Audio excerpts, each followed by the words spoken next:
He vanished on a warm summer night in 1986. No fight, no warning, no goodbye, just gone. 16-year-old Aaron Kellerman left his friend's house at 8:42 p.m., telling his mom he'd be home before dark. He never made it. For 30 years, there were no answers. Only fading missing posters, aging parents, and an empty chair at every holiday dinner. But then, decades later, investigators stumbled upon a Polaroid photo buried in mud on the floor of an abandoned barn. It looked ordinary, until they noticed the faint outline of a person in the background, tied to a chair. That photo didn't just reignite the case. It blew it wide open. To understand the magnitude of this disappearance, you need to know the Kellermans. They were the kind of family that defined small-town American values in the 1980s. Robert Kellerman worked at the local steel mill, rising at 5 a.m. every morning for 32 years without fail. His wife, Margaret, taught third grade at Red Ridge Elementary, where she was beloved by generations of children who still remembered her patience and warm smile decades later. Aaron was their only child, a miracle baby born after years of trying. Margaret often said he was their golden boy, not because he was perfect, but because he brought light wherever he went. The Kellermans lived in a modest two-story house on Maple Street, with a wraparound porch where Margaret would sit every evening, waiting for Aaron to come home from his adventures around town. She'd listen for the familiar sound of his bike wheels on gravel, the creak of the front gate, and his voice calling out, "Mom, I'm home." That night in July 1986, she waited on that porch until dawn. The sound never came. Aaron was your average small-town kid from Red Ridge, Pennsylvania, a place where everyone knew everyone, where kids rode their bikes until the streetlights came on, and where the biggest excitement was usually the annual corn festival. But Aaron was different in one key way. He saw beauty where others saw ordinary. Quiet and artsy, he was always carrying around his Polaroid camera, a Christmas gift from his grandmother that had become an extension of himself. He documented everything with an almost obsessive attention to detail. Friends hanging out at the diner, golden sunsets over the cornfields, stray alley cats prowling behind Main Street shops, even his own worn sneakers propped up on his bedroom windowsill. His room was wallpapered with hundreds of Polaroids, creating a visual diary of life in Red Ridge. Aaron could find something interesting to photograph in a pile of dirt. His mother would later tell investigators, her voice breaking, "He had this gift of seeing things differently than the rest of us." His teachers described him as thoughtful and introspective. Not the class clown or the star athlete, but the kid who noticed when someone was sitting alone at lunch and would quietly join them. He had a small but tight circle of friends who appreciated his unique perspective on the world. And at the center of that circle was Liam Monroe. Aaron and Liam Monroe were inseparable. The kind of best friends that small towns produce, bonded by shared secrets, inside jokes, and countless summer adventures. Liam was Aaron's opposite in many ways. Where Aaron was quiet and contemplative, Liam was bold and outgoing. Where Aaron preferred to observe and capture moments, Liam preferred to create them. But somehow, their differences made them perfect companions. They'd known each other since kindergarten, when Liam had defended Aaron from a playground bully. From that moment, they were a team. They built tree forts together, caught fireflies in mason jars, and spent countless hours at the old swimming hole just outside town. That summer of 1986 had been particularly special for them. School was out, the days stretched endlessly ahead, and they developed a new obsession: exploring abandoned places around Red Ridge and photographing them. Red Ridge was full of forgotten buildings, old barns, abandoned houses, defunct mining structures from the area's industrial past. To most adults, these were eyesores or safety hazards. To Aaron and Liam, they were treasure troves of history and mystery. They'd spent weeks that summer cycling from location to location, with Aaron documenting their discoveries through his camera lens. They'd photograph rusted farm equipment, broken windows casting interesting shadows, wildflowers growing through cracked foundations. It was innocent exploration, the kind of adventure that makes childhood summers unforgettable. The Whitaker barn had become their favorite spot. The old Whitaker barn sat on the edge of town like a monument to Red Ridge's agricultural past. Built in the 1920s by Jacob Whitaker, it had once been the centerpiece of a thriving dairy farm that supplied milk to 3 surrounding counties. By 1986, the Whitaker family had long since moved on. Jacob had died in the 1970s, his children had scattered to cities across the country, and the property had been abandoned. The barn stood empty, its red paint peeling, its roof sagging in places, but still structurally sound enough to attract curious teenagers.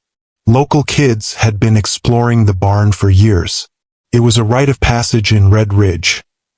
Everyone had been inside at least once, usually on a dare or as part of some adolescent adventure.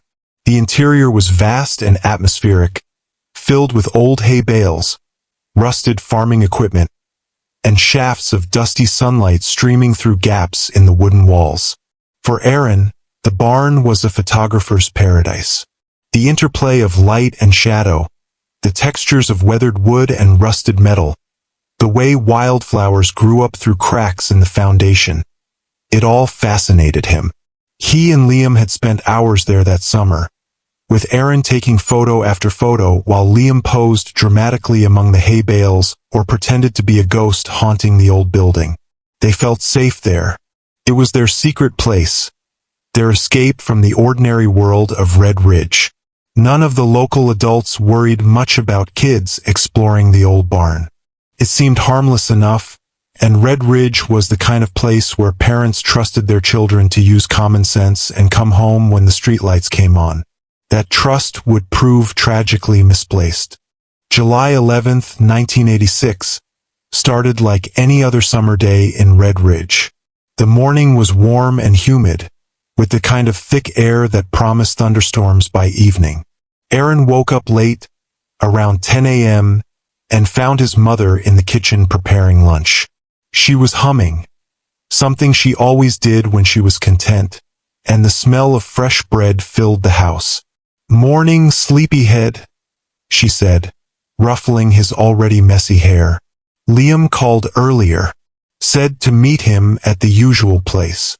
The usual place was the corner of Main and Oak Streets, right in front of Murphy's 5 and Dime. It had been their meeting spot since they were old enough to ride bikes independently. Aaron grabbed his camera, kissed his mother goodbye, and pedaled into town.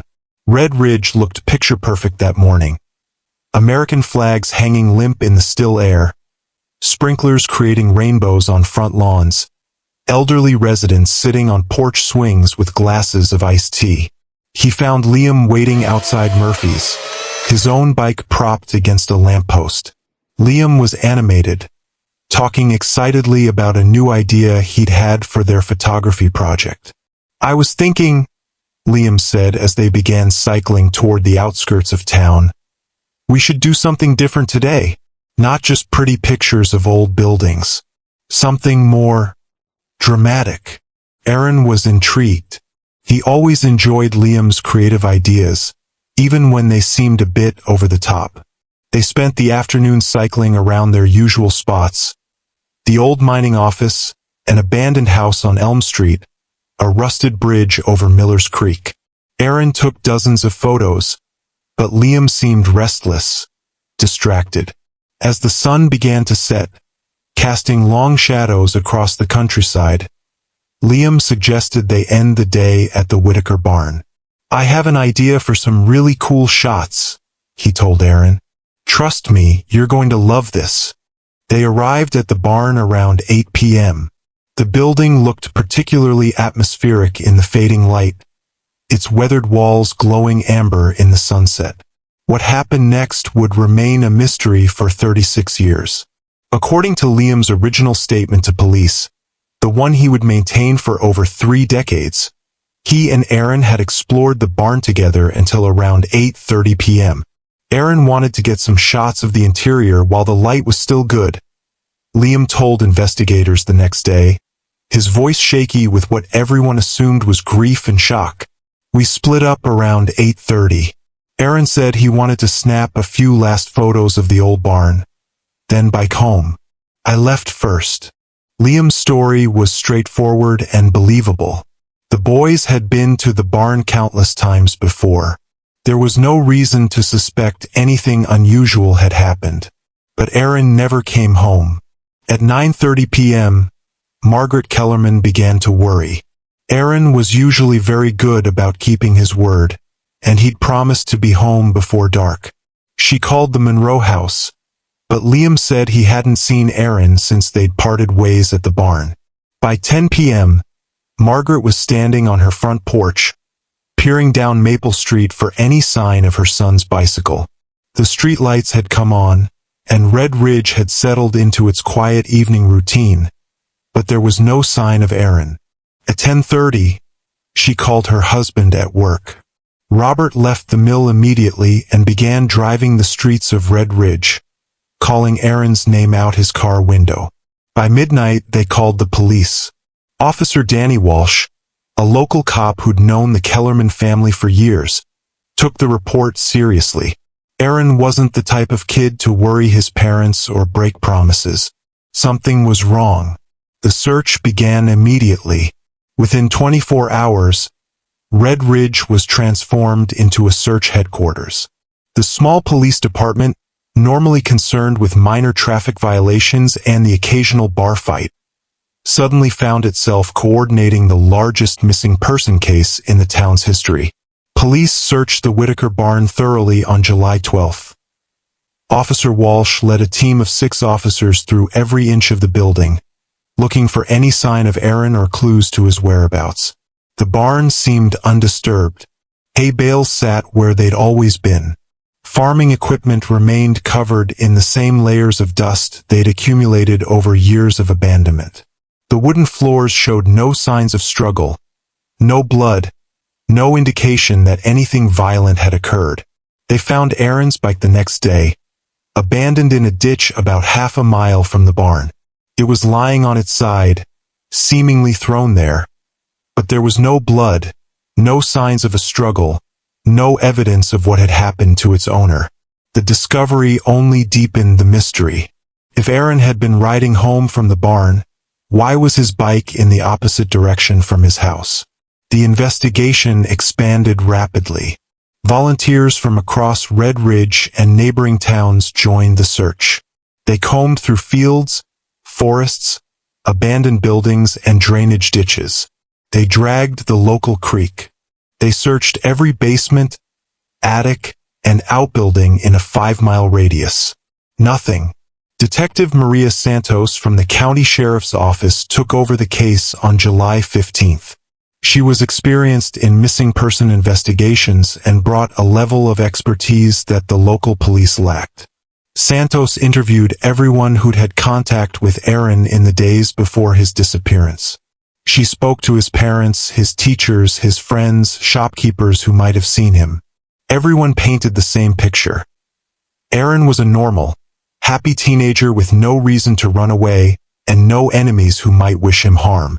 She interviewed Liam Monroe multiple times. The boy seemed genuinely distraught about his friend's disappearance, and his story never changed. He'd last seen Aaron at the barn around 8:30 p.m. They'd parted ways. That was all he knew. Santos had no reason to doubt him. As weeks turned to months, theories about Aaron's disappearance began to multiply. The runaway theory. Some investigators believed Aaron had simply run away. Teenage runaways were common, and Aaron was at an age where family conflicts might drive him to leave home. But this theory never held much water. Aaron had a close relationship with his parents, no serious problems at school, and no history of rebellious behavior. Plus, he'd left behind his most prized possession, his camera, which seemed unlikely for a planned departure. The accident theory. Others suspected Aaron had suffered some kind of accident. Perhaps he'd fallen into an abandoned well or mine shaft, common hazards in rural Pennsylvania. Search teams spent weeks checking every known dangerous location in the area, but found nothing.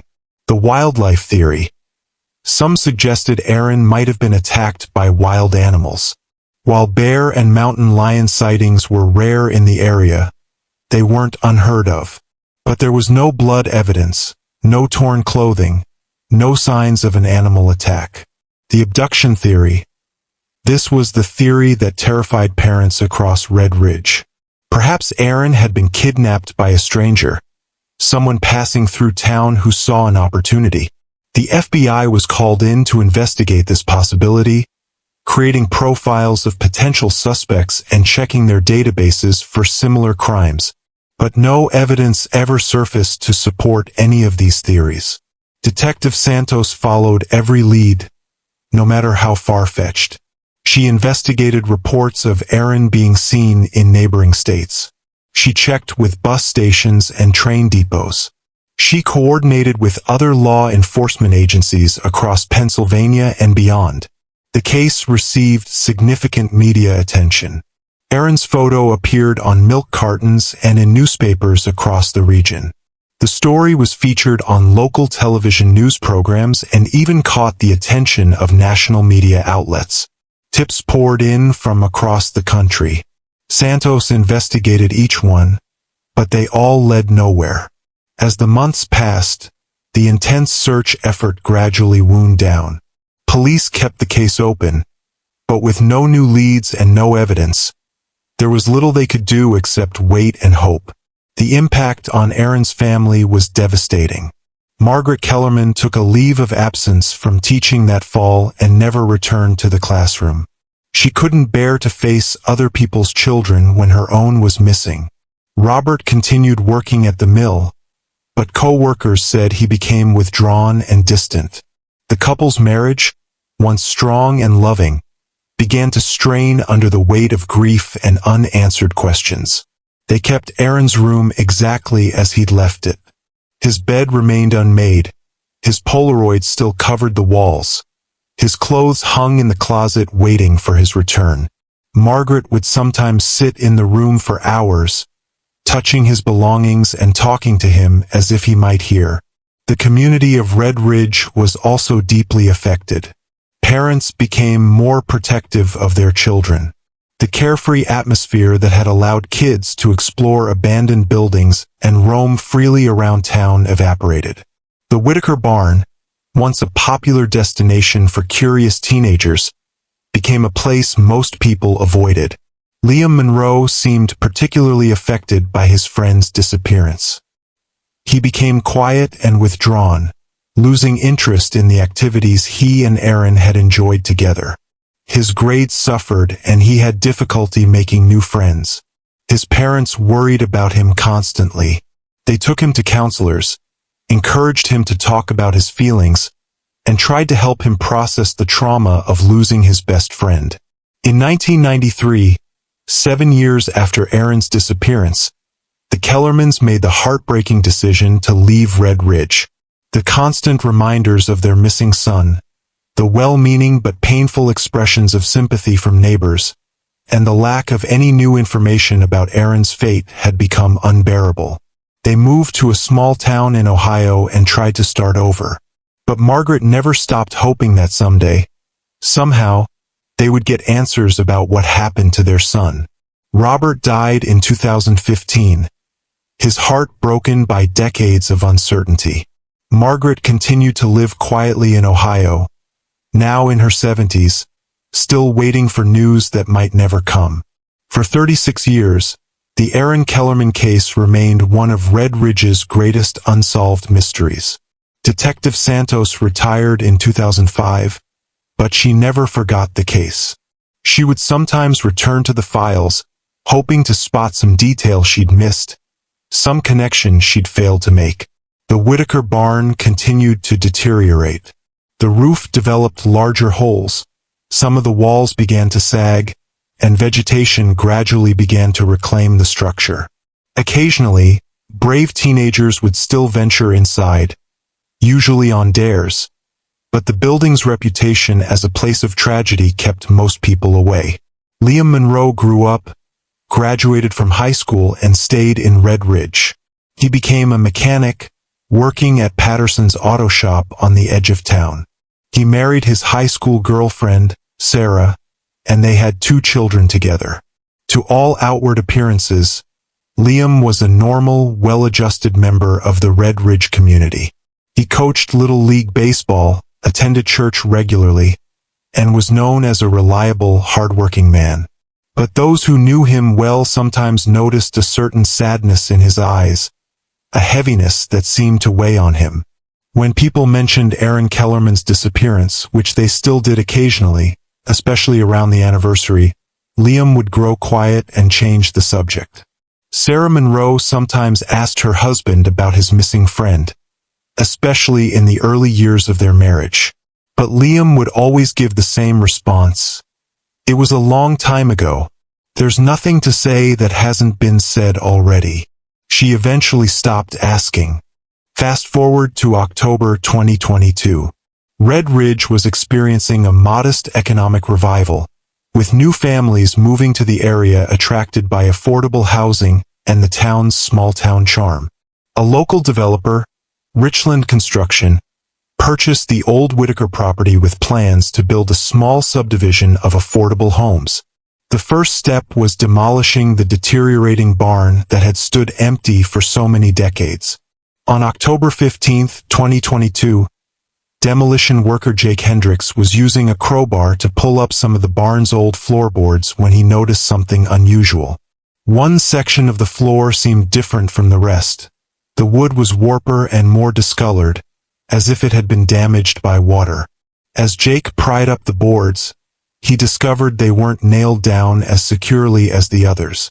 Underneath, instead of the packed earth foundation he expected, there was a small cavity filled with mud and debris.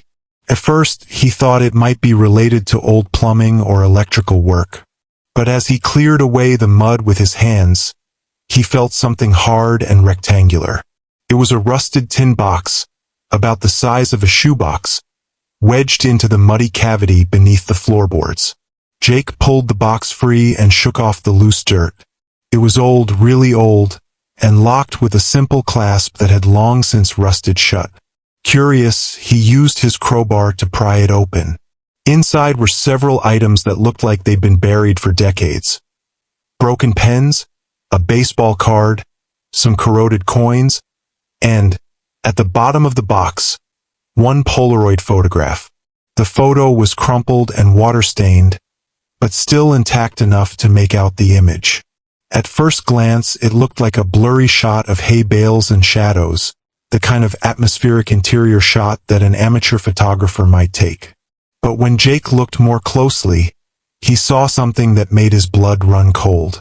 There was a person in the photo, a figure tied to a wooden chair, their face half obscured by shadows and what looked like duct tape across their mouth. And in the corner of the photo, barely visible but clearly written in faded ink, July 11th, 1986, the exact date Aaron Kellerman had disappeared. Jake Hendricks had just discovered the first real evidence in Red Ridge's most famous cold case. Jake immediately called the police. Within an hour, the demolition site was swarming with investigators, and the Aaron Kellerman case was officially reopened. The photograph was rushed to the state crime lab for analysis. Experts confirmed what Jake had suspected. It was authentic.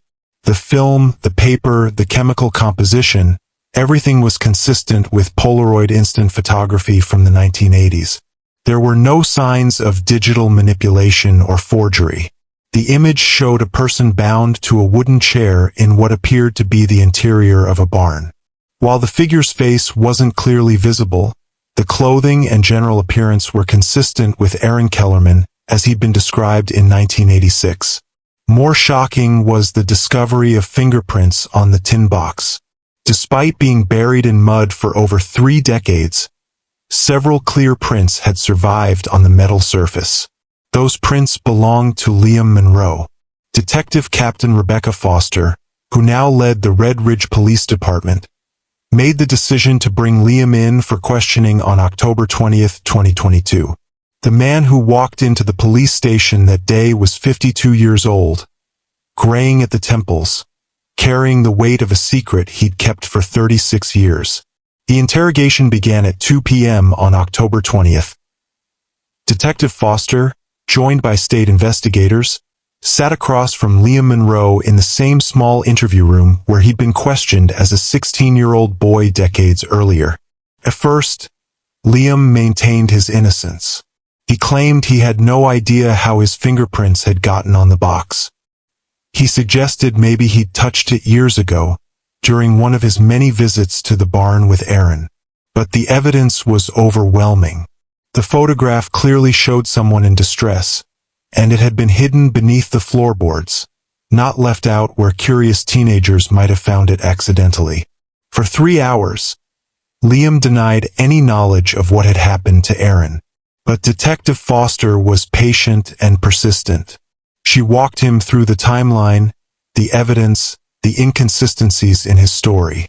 Finally, at 5:17 p.m., Liam's composure cracked.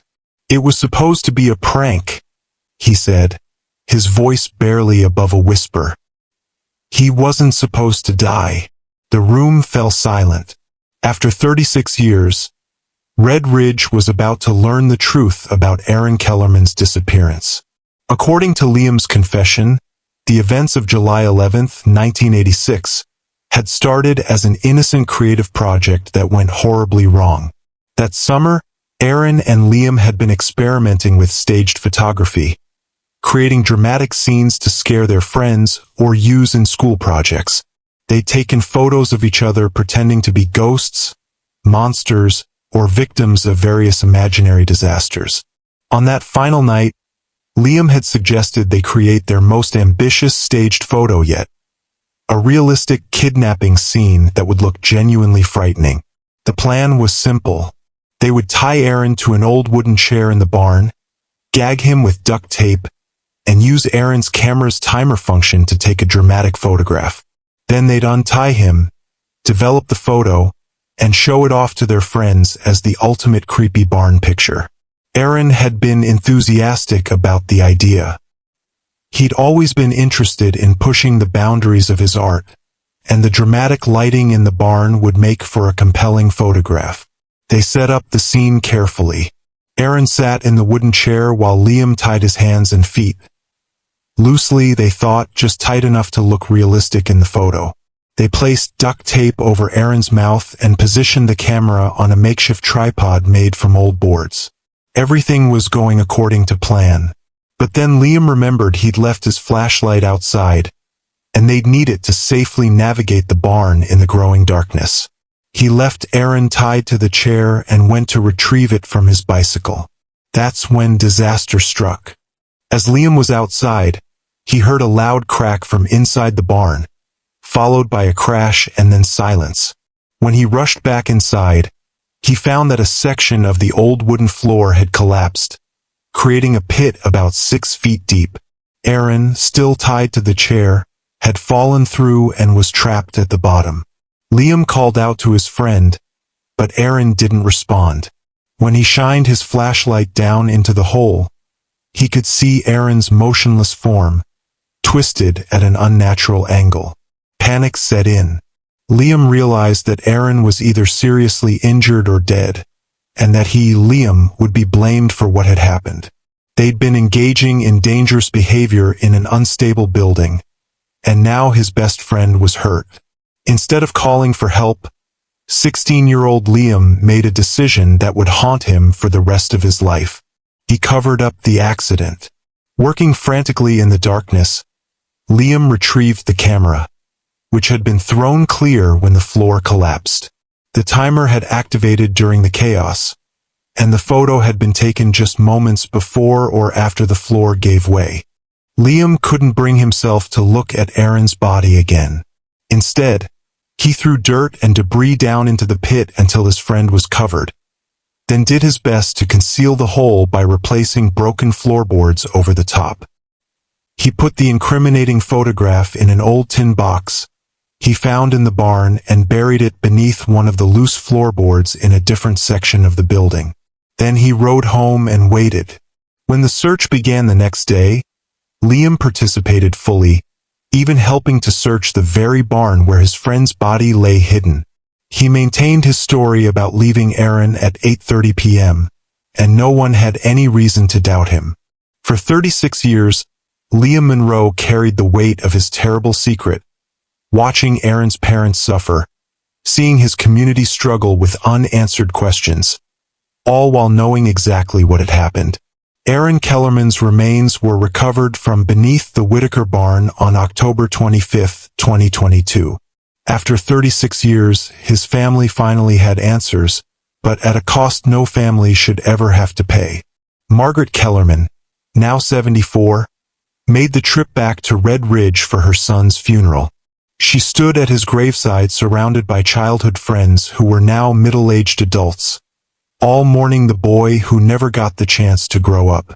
"I forgive Liam," she said in a statement to the local newspaper.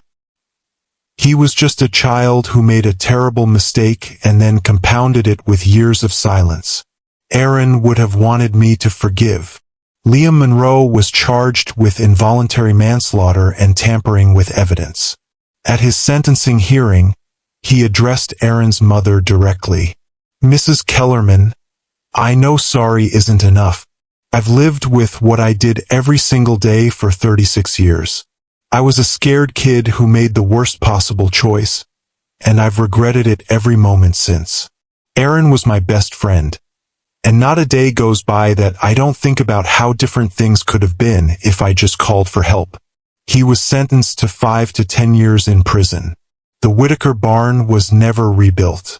Instead, the site was turned into a small memorial park, with a bench and a plaque remembering Aaron Kellerman and the dreams that died with him on a summer night in 1986. All because of a photo taken at the wrong time, and a friend who chose silence over saving a life. Sometimes, the truth waits decades to surface, but eventually it always finds a way.